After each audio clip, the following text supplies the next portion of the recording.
बिस्मिल्लाहिर्रहमानिर्रहीम, अस्सलाम वालेकुम स्टूडेंट्स। कल का जो लेक्चर था, जो इससे पिछले वाला जो लेक्चर था, उसको हम कंटिन्यूएशन में ले रहे हैं। एंटीप्लेटलेट एजेंट्स के हवाले से बात की थी। ये जो 5 ग्रुप्स थे, इनके जो डिफरेंट मोड ऑफ एक्शंस हैं, उनके हवाले से डिस्कशन हो चुका। आगे हम इसी जो ग्रुप ऑफ ड्रग्स को कंटिन्यू करेंगे। एंटीप्लेटलेट एजेंट्स जो हैं, उनका एक जो मोड ऑफ एडमिनिस्ट्रेशन है वो यूजुअली क्या होता है। एंटीप्लेटलेट एजेंट्स जो हैं वो ओरल, रेक्टल और आईवी रूट्स के साथ दी जा सकते हैं। एस्प्रिन, क्लोपिडोग्रेल वगैरह, ये जितनी भी ड्रग्स हैं, डायपायरेटामोल, सिलोस्टाजोल वगैरह, ये तमाम के तमाम ओरल मेडिकेशंस में इंक्लूडेड हैं। GP2A3B इनहिबिटर्स जो हैं इंट्रावेनस दी जाती हैं, क्योंकि उनका शॉर्ट ड्यूरेशन होता है।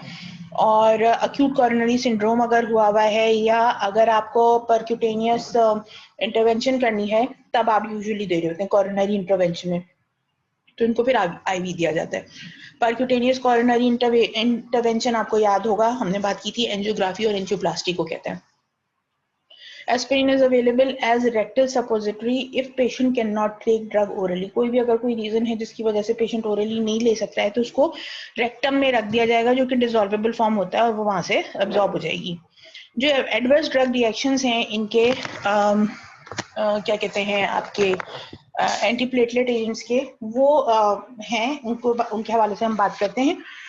फर्स्ट ऑफ ऑल जो है वो ये एस्पिरिन इंड्यूस एस्थमा की बात होती है। एस्पिरिन इंड्यूस एस्थमा के हवाले से मैं आपके साथ एक डिस्कशन करना चाह रही हूँ। यूजुअली आपको मालूम है कि एस्पिरिन जो है वो काम क्या करती है, जैसे हमने बात की थी कि कॉक्स-2 जो है, उनको कॉक्स-1 इनहिबिटर्स जो हैं वो है ये। ज़्यादा अमाउंट में दी जाए तो ये कॉक्स-2 इनहिबिशन भी करती है, लेकिन ज़्यादातर जो इसका काम है वो कॉक्स-1 इनहिबिशन है। ठीक है जी। अच्छा, अब एस्पिरिन इंड्यूस अस्थमा यूजुअली किस तरह से प्रोड्यूस होता है कि हम जो है वो एस्पिरिन जो है वो नॉन सिलेक्टिवली, क्योंकि एक बात याद रखें कि डोज से इतना ज़्यादा फर्क नहीं पड़ता। ये देख लीजिए आप पहले कि अराकिडोनिक एसिड आया और उससे जो है वो प्रोस्टेनोइड्स बन गए। अगर अराकिडोनिक एसिड के साथ कॉक्स एंजाइम काम कर रहे हैं तो। अच्छा, कॉक्स एंजाइम जो है वो 2 होते हैं, कॉक्स-1 और कॉक्स-2। अच्छा, कॉक्स-1 जो होते हैं वो यूजुअली प्रोटेक्टिव प्रोस्टेनोइड्स रिलीज करते हैं,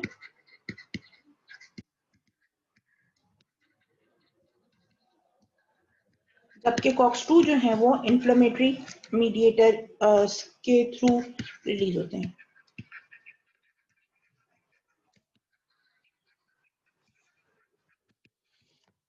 ठीक है जी। तो इसका मतलब क्या हुआ कि ये जब इन्फ्लेमेशन होगी, ये तब काम करेंगे। चूंकि एस्पिरिन जो है वो यहाँ पे काम करती है इस जगह पे, ठीक है, यानी it is majorly non selective. ठीक है जी। तो अब होता है क्या है कि ये नॉन सिलेक्टिव है। अब क्या हो रहा है कि ये कॉक्स-1 भी इनहिबिट हो रहा है, अगर ज्यादा क्वांटिटी होगी बॉडी में तो कॉक्स-2 भी इनहिबिट होगा। फिलहाल जो हम बात करें कि जब प्रोटेक्टिव प्रोस्टेनोइड्स जो कि कॉक्स-1 का काम है, वो जब इनहिबिट होते हैं, तो उसके नतीजे में क्या होता है कि आपका जो एराकिडोनिक मेटाबॉलिज्म है, जब ये चीज नहीं हो रही होती है, ये प्रोसेस नहीं हो रहा होता है, तो एराकिडोनिक एसिड मेटाबॉलिज्म जो है वो ल्यूकोट्राइन्स जो हैं, यानी जो लाइपोऑक्सीजनेस पाथवे जो है वो उसकी तरफ निकल जाता है। आपने ये पढ़ा होगा इसमें क्या कहते हैं बायोकेमिस्ट्री में। अगर नहीं पढ़ा है तो आप इसको अगर चाहें तो रिवाइज कर सकते हैं। लाइपोऑक्सीजनेस पाथवे क्या करता है, सेम मैकेनिज्म है, सिर्फ अगर साइक्लोऑक्सीजनेस पाथवे में चले जाते हैं तो प्रोस्टेनोइड्स बनते हैं, अगर लाइपोऑक्सीजनेस पाथवे में चले जाते हैं तो आपके जो है वो ल्यूकोट्राइन्स बनते हैं। अच्छा जी, ल्यूकोट्राइन्स में सबसे पहले बनता है ल्यूकोट्राइन B4। इसके बाद फिर 3 जो ल्यूकोट्राइन्स बनते हैं वो हैं C4, leukotriene D4 and leukotriene E4।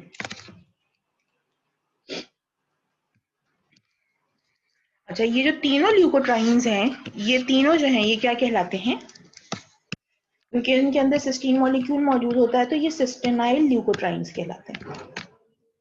ठीक है जी। अच्छा, अगर तो ये मैकेनिज्म जो है वो रुक रहा है, तो इसके नतीजे में जितने ल्यूकोट्राइन्स बनने हैं, सिस्टेनाइल ल्यूकोट्राइन्स बनने हैं, वो बढ़ जाएंगे। से फॉर एग्जांपल पूरा शिफ्ट हो रहा है ना, पूरा जो मैकेनिज्म है वो यहाँ से शिफ्ट होके इस साइड पे आ रही है मेटाबॉलिज्म की स्पीड।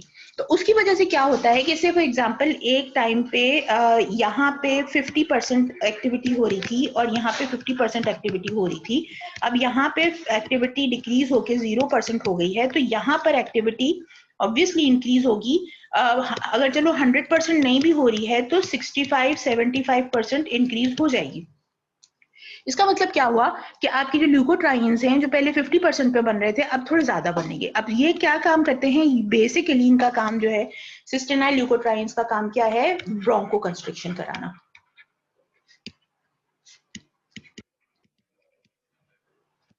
ठीक है जी। ब्रोंको कंस्ट्रिक्शन से होता क्या है, दो काम होते हैं। ब्रोंको कंस्ट्रिक्शन की वजह से एयरवे जो है वो छोटी हो जाती है, और उसके साथ जो है वहां पे रिस्पॉन्स, इसी के रिस्पॉन्स में कि एयरवे जो है उसमें कंस्ट्रिक्शन हो रही है, तो उसके रिस्पॉन्स में म्यूकस का जो सीक्रेशन है वो बढ़ जाता है।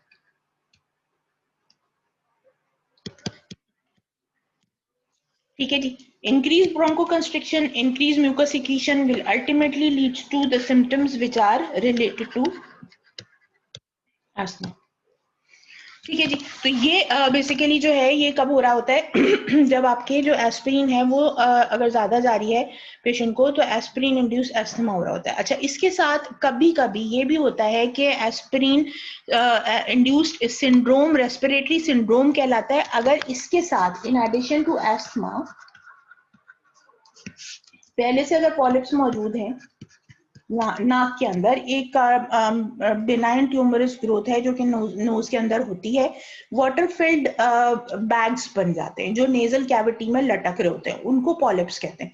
ठीक है जी। तो एस्थमा, पॉलिप्स एंड प्लस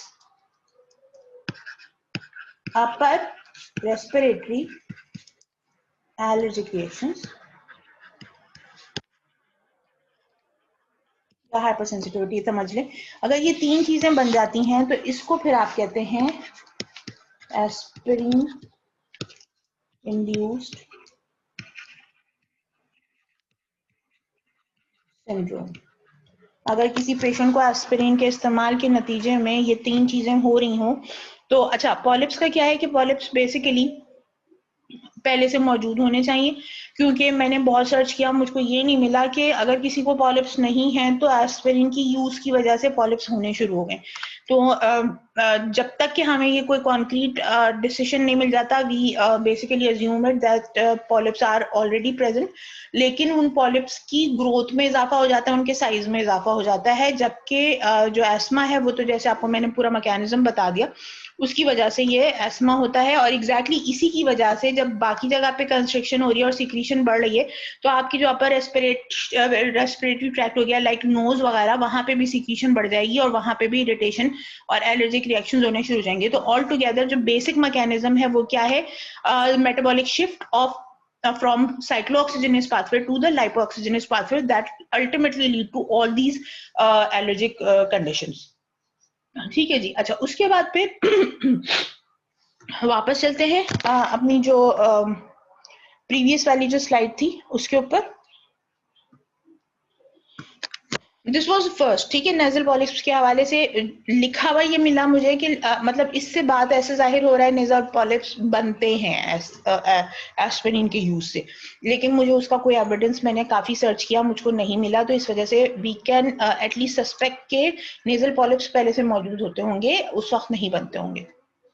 अच्छा, उसके अलावा फिर क्या है कि upper GIT bleeding because of chronic gastritis. अच्छा, इसको हम इस तरह से रखते हैं कि इसमें कहा यह जाता है कि अगर पेशेंट पहले से जो है वो गैस्ट्राइटिस का मरीज है, यानी inflammation in the gastric mucosa, if that is already present, तो यहाँ पे ये क्या करता है कि जीआई ब्लीडिंग शुरू करा देता है। समझ में आ रही है? तो ऐसा नहीं है कि वो बेसिकली ब्लीडिंग का जो है कोई मैकेनिज्म तेज कर रहा है, नहीं, बेसिकली क्या हो रहा है, क्योंकि ब्लड थिनर है तो अच्छा, एस्पिरिन बेसिकली करता भी ये है कि जाके जो पहले ही अगर अल्सर वगैरह मौजूद है या जो म्यूकोजा है उसकी इरोजन का एक मैकेनिज्म है जो मुझे कहीं पे मिला था कि basically it produces source, friction source बना देता है वो म्यूकोजा के सरफेस के ऊपर। तो अब अगर पहले से ही इन्फ्लेमेशन हुई भी है तो दैट विल बी एग्जैजरेटेड, बढ़ जाएगी, और उस बढ़ने के नतीजे में ऑब्वियसली क्या होगा कि जब ज्यादा फ्रिक्शन और ज्यादा इरोजन होगी तो अंडरनीथ जो ब्लड वेसल्स हैं वो ओपन हो जाएंगी, और जब वो ओपन हो जाएंगी तो ब्लड लूज करना शुरू कर देगा। तो यहाँ पे ये चीज हो रही है। एकाइमोसिस जो है वो it's a very big blood patch underneath the skin. आसान अल्फाज में इसको नील कहते हैं। बहुत दफा आपने नोट किया होगा कि हम कहीं मतलब जाते हैं, चलते चलते टकरा जाते हैं, उसके बाद हम भूल जाते हैं। 1 या 2 दिन के बाद एक मखसूस जगह पे हल्का हल्का सा पेन होता है, वहां पे अगर पहले और नहीं किया बाद में देखो तो एक नीला सा पैच पड़ा होता है या ब्लैक सा पैच पड़ा होता है। That is because of the bleeding underneath the skin. और वहां पे चूंकि टिश्यू है तो टिश्यू के अंदर स्किन के नीचे जो है वो ब्लड उसी जगह पे ट्रैप हो जाता है। तो जब वो ट्रैप हो जाता है तो शुरू में रेड होता है, आखिर में फिर आहिस्ता आहिस्ता करके जब वो फेज आउट होना शुरू करता है और निकल मतलब डिकॉम्पोजिशन होना शुरू होती है ब्लड टिश्यू की, तो वो फिर आहिस्ता आहिस्ता कलर चेंज करके ब्लैक होता है, और ब्लैक होने के बाद आहिस्ता आहिस्ता करके वो कलर खत्म हो जाता है। यानी इसका मतलब क्या है कि वो over the period of time वो ब्लड सेल्स जो है वो रिमूव कर दिए जाते हैं from the underneath of the skin. तो दैट नील पार्ट जो कि बहुत बड़ा सा एक ब्लैक स्पॉट बन जाता है आपकी स्किन के नीचे, उसको एकाइमोसिस कहते हैं। हीमेचूरिया नाम से जाहिर है कि ब्लड इन द यूरिन।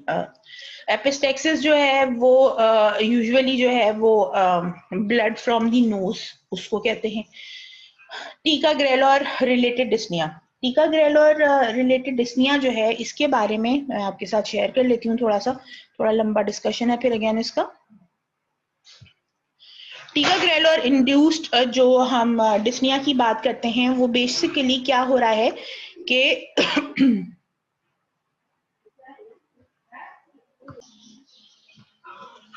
अच्छा जी, तो ये क्या होता है, टीका ग्रेलोर इंड्यूस्ड जो डिस्निया है इसमें एडिनोसिन की प्रेसिपिटेशन हो जाती है। क्यों हो जाती है?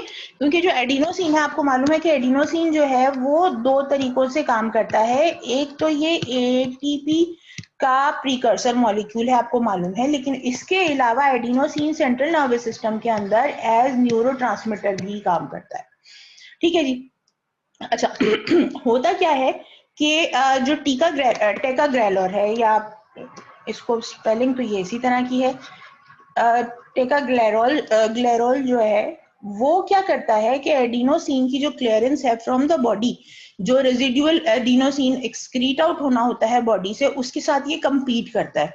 ठीक है जी। And that because of that it decreases the clearance from the blood. Adenosine की क्लियरेंस ब्लड में कम होती है तो ऑब्वियसली एडिनोसिन की जो लेवल्स हैं वो बॉडी में बढ़ जाते हैं।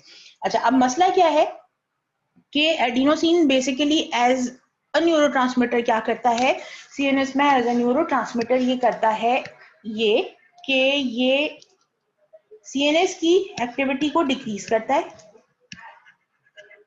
दूसरा काम ये करता है कि ये जो है वो सिडेशन कॉज करता है।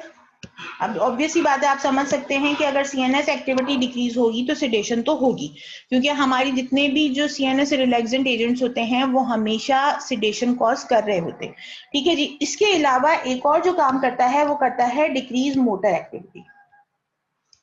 ठीक है जी। अब ये जो डिक्रीज मोटर एक्टिविटी है उसमें तमाम मोटर एक्टिविटी आ जाती है, यानी जितने भी जो भी काम है जो कि ब्रेन की तरफ से जो स्टिमुलेशन मिलती है जिसके नतीजे में हम मसल्स को मूव करते हैं, हम यानी जो भी सेंट्रल नर्वस सिस्टम से जो आउटपुट आ रहा होता है जिसके नतीजे में हमारी बॉडी की डिफरेंट एक्टिविटीज हो रही होती हैं, उनमें कमी का बाइस बनता है एडिनोसिन।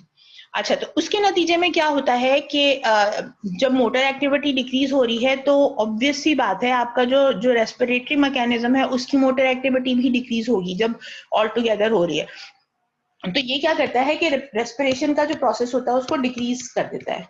अब जब डिक्रीज रेस्पिरेशन होती है और सेंट्रल नर्वस सिस्टम से उसको मूवमेंट की जो एक इनिशिएशन है वो नहीं मिल रही होती है, तो ऑब्वियसली क्या होता है कि पेशेंट की सांस पहले स्लो होती है, शुरू में तो वो आराम रहता है, लेकिन जैसे जैसे और स्लो होती जाती है तो उसमें अगर आप इंटेंशनल ब्रीदिंग करने की कोशिश करें तो उसमें तकलीफ होती है।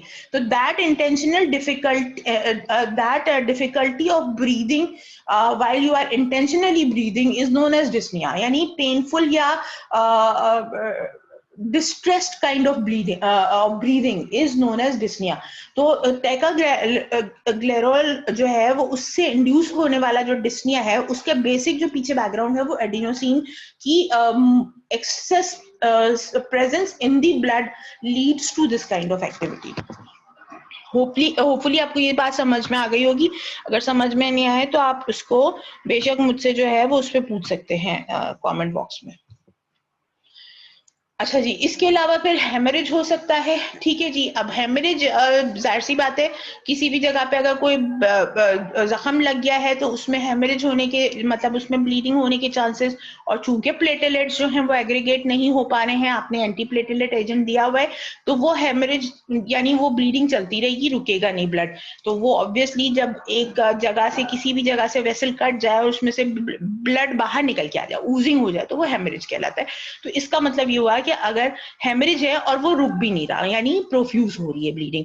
थ्रोम्बोसाइटोपिनिया यानी जब आप प्लेटलेट्स जो हैं वो इंटरैक्ट नहीं कर रहे हैं, प्लेटलेट्स जो हैं वो अपने इस्तेमाल में नहीं आ रहे हैं, तो उनकी जो रिक्वायरमेंट है वो पीछे से भी पूरी नहीं होगी, तो ऑल टुगेदर एक लॉन्गर पीरियड ऑफ टाइम में आपकी जो प्लेटलेट्स की तादाद है वो कम होना शुरू हो जाती है।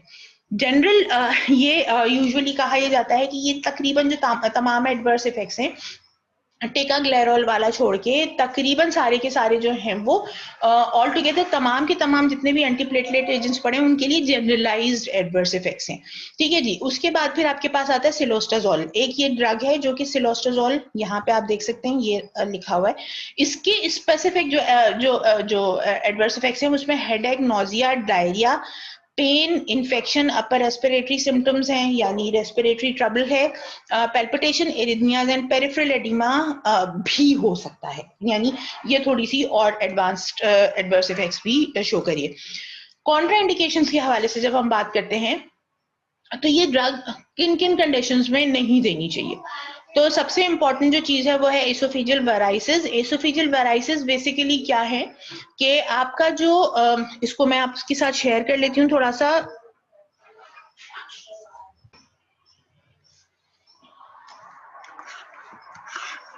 Esophagus is the first tube that is present before the stomach, start of the stomach. Lower esophageal varices के हवाले से जब हम बात करते हैं तो बेसिकली ये वो जगह है जहाँ पे जो लोअर 1/3 यूजुअली कहा जाता है, यहाँ पे ब्लड वेसल्स जो होती हैं वो डायलेटेड हो जाती हैं, प्रोफ्यूजली डायलेटेड हो जाती हैं, और वजह उसकी यूजुअली क्या होती है कि हाइपरटेंशन हो रहा होता है पोर्टल वेन के अंदर, तो उसकी वजह से बैक प्रेशर से जो तमाम जो वेसल्स हैं उनमें स्वेलिंग आ जाती है। तो अब ये जो स्वेलिंग आती है तो कहा यह जाता है कि जो पहली ब्लीडिंग है एसोफेजियल वेराइसिस की, मतलब जो अब तक जो हिस्ट्री है और जो 2-3 मैंने आर्टिकल्स पढ़े उसमें उन्होंने यही बताया था कि यूजुअली तो कुछ नहीं होता, लेकिन एस्पिरिन वैसे कुछ नहीं कर रहा होता कि कोई मैकेनिकल कोई प्रेशर नहीं होता, लेकिन हाँ ये जरूर है कि एसोफेजियल वेराइसिस अगर मौजूद हैं तो जैसा हमने बताया कि म्यूकोजल सोर्स क्रिएट हो जाते हैं, तो वो यूजुअली करता ये है कि वो जो पहली ब्लीडिंग होती है, अगर पहले से नॉन ब्लीडिंग वेराइसिस थे तो वो यूजुअली जो पहली ब्लीडिंग होती है वो एस्पिरिन के इंडक्शन के बाद, यानी अगर पेशेंट को रेकमेंड की गई है एस्पिरिन और वेराइसिस का पता नहीं था, तो जब एस्पिरिन का इंडक्शन शुरू हो जाएगा तो जो पहली ब्लीडिंग होगी वो एस्पिरिन इंड्यूस होगी। तो ऐसी सूरत में कोशिश ये करनी चाहिए कि अगर आपको पहले से मालूम है कि पेशेंट को वेराइसिस हैं तो उसको एस्पिरिन या एंटीप्लेटलेट एजेंट्स जो हैं वो नहीं दिए जाने चाहिए। उसके बाद फिर जो दूसरी चीज है वो ये है कि अगर पिछले 2 साल के अंदर स्ट्रोक हुआ है पेशेंट को तो उसको जो है वो आप एस्पिरिन नहीं देंगे। वजह उसकी क्या है कि अगर अब स्ट्रोक से मुराद क्या है, ब्लीडिंग स्ट्रोक जो हुआ है, कि अगर ब्रेन के अंदर ब्लीडिंग हुई है तो पिछले 2 साल के अंदर अगर पेशेंट को हुई है तो उस वक्त जरूरी है कि आप उसको एंटीप्लेटलेट एजेंट ना दें, क्योंकि हो सकता है कि दोबारा कोई अगर ब्लीडिंग के चांसेस हो रहे हों तो एंटीप्लेटलेट एजेंट होने के नतीजे में ब्लीडिंग होती रहेगी और वो स्टॉप नहीं हो पाएगी, और ब्रेन के टिश्यू में आप उसको कोई भी मैकेनिकल प्रेशर देके बंद भी नहीं कर सकते, ठीक है, तो वो वहां पे थोड़ा सा प्रॉब्लम हो जाएगा। इंट्राक्रेनियल हेमरेज की अगर प्रीवियस हिस्ट्री रही है, यानी सर के अंदर किसी भी किस्म की रीजन की वजह से हेमरेज हुआ था, कोई एक्सीडेंट हुआ था, व्हाटएवर पहले कभी भी हुआ था, तो इसका मतलब क्या है कि ब्लड वेसल्स वीक हैं, तो और उसके बावजूद पेशेंट सर्वाइव कर रहा है तो ब्लड वेसल्स वीक हैं, तो ऐसी सूरत में एंटीप्लेटलेट एजेंट जो है वो उन जो जो जो ब्लड वेसल्स हैं, जो वीकेंड ब्लड वेसल्स हैं, वहां से ब्लीडिंग स्टार्ट करा सकती हैं, तो आप नहीं देंगे। अगर अच्छा खासा थ्रोम्बोसाइटोपिनिया हुआ है तो ऐसे पेशेंट को चाहे जितनी भी इमरजेंसी क्यों ना पड़ी हुई हो, खैर वैसे जरूरत पड़ेगी भी नहीं, क्योंकि थ्रोम्बोसाइटोपिनिया अगर हुआ है तो ब्लड वैसे ही थिन चल रहा है, तो उसमें क्योंकि क्लॉटिंग कैस्केड तो चल ही नहीं रहा होगा तो प्रॉब्लम नहीं, लेकिन उसमें जरूरत भी नहीं पड़नी चाहिए कि आप रेकमेंड कर रहे हो। लेकिन अगर इन केस पेशेंट है, आपको पता चला है जी एस्पिरिन की उसको बहुत ज्यादा जरूरत है, लेकिन जब आप उसके ब्लड टेस्ट करवाते हैं और आपको पता चलता है कि सिग्निफिकेंट थ्रोम्बोसाइटोपिनिया हुआ है, तो उस सूरत के अंदर जो है आप उनको एस्पिरिन या इससे रिलेटेड ड्रग्स नहीं सजेस्ट करेंगे। कोई भी मेजर सर्जरी अगर हुई है तो ऑब्वियसली उसमें कट्स लगते हैं, ब्लड वेसल्स को जला के और कोगुलेट किया जाता है।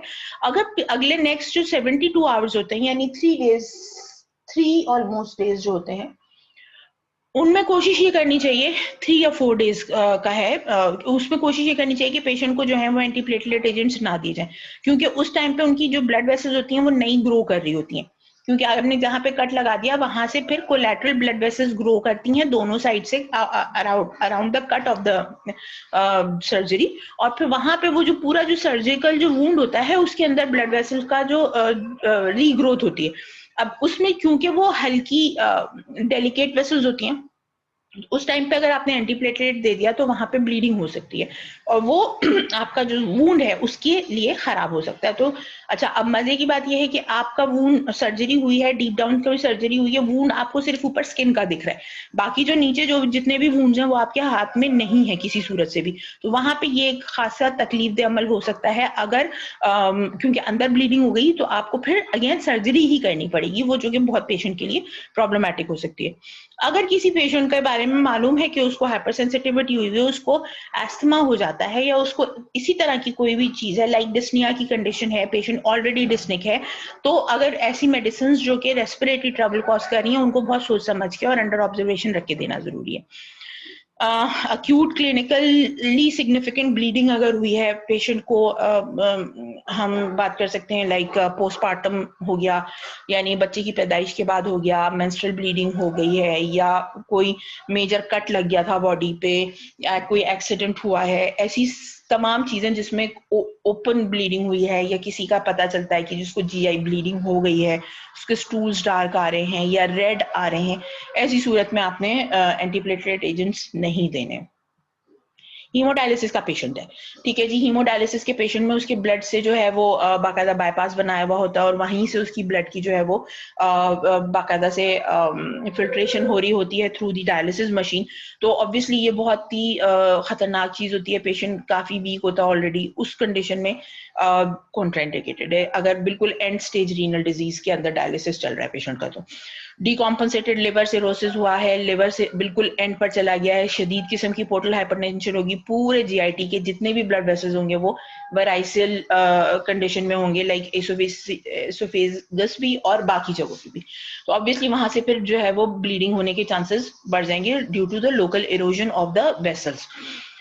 सिवियर हाइपरटेंशन है, 200/110 मिलीमीटर ऑफ मर्क्यूरी या उससे अबव का ब्लड प्रेशर जा रहा है, हर सूरत में ये ब्लड प्रेशर इतना खतरनाक है कि आपकी कैपिलरीज इवन आर्टेरियोल्स को बर्स्ट करवा सकता है, इतना ज्यादा प्रेशर है।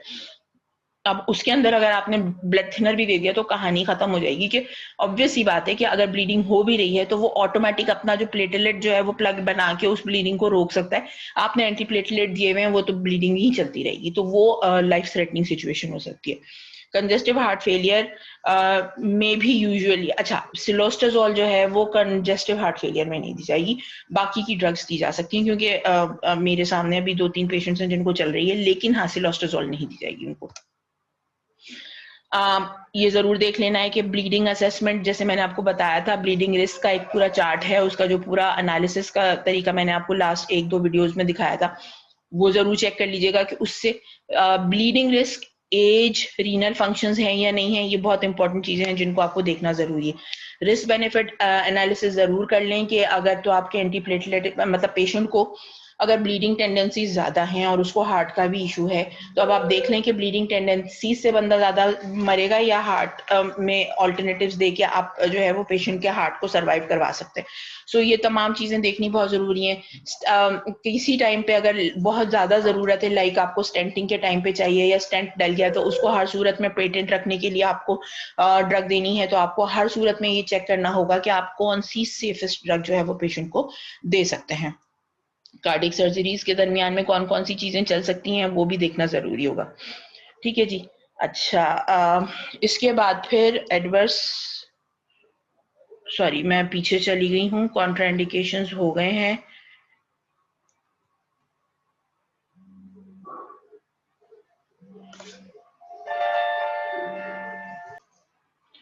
टॉक्सिसिटी के हवाले से बात होती है तो यूजुअली अगर ज़्यादा डोज चली गई है एस्पिरिन की या किसी भी एंटीप्लेटलेट एजेंट की, तो यूजुअली चूंकि एस्पिरिन को जो है वो इस ग्रुप का मेजर एजेंट माना जाता है, तो उसी को सामने रखते हुए तमाम जो डिस्कशंस हैं वो की जाती हैं। तो उसके हवाले से कहा यह जाता है कि एस्पिरिन अगर 150 मिलीग्राम पर केजी बॉडी वेट से अबव या उसके बराबर दी जाए तो टॉक्सिक सिम्टम्स जनरेट होते हैं। ठीक है जी। अब उसमें क्या है कि जो उसको एब्जॉर्प्शन को रुकवाने के लिए, अगर आपको मालूम है कि 4 घंटे के अंदर अंदर के अभी एस्पिरिन का ओवरडोज हो गया है, तो उसकी जो एब्जॉर्प्शन है उसको रुकवाने के लिए आप एक्टिवेटेड चारकोल इस्तेमाल करवाते हैं। ठीक है। फिर उसके बाद फिर पेशेंट को अंडर ऑब्जर्वेशन रखना होता है। मेटाबॉलिक डीरेंजमेंट्स हो सकती हैं लाइक एसिडोसिस और ब्लीडिंग। अगर तो सिवियर किस्म का एसिडोसिस हो गया है तो फिर डायलिसिस कराते हैं। इन तमाम मेडिसिन की, जो इस ग्रुप की जितनी भी मेडिसिन हैं, उनके एंटीडोट्स अवेलेबल नहीं है, यानी इंडिविजुअली इनके एंटीडोट्स अवेलेबल नहीं है। ठीक है जी। सो होपफुली अगर आपको ये चीजें समझ में आ गई हूँ, this is all for now. अगर कोई भी चीज समझ में ना आ रही हो तो वो पूछ लीजिएगा मुझसे। Thank you so much for being with me and Allah Hafiz.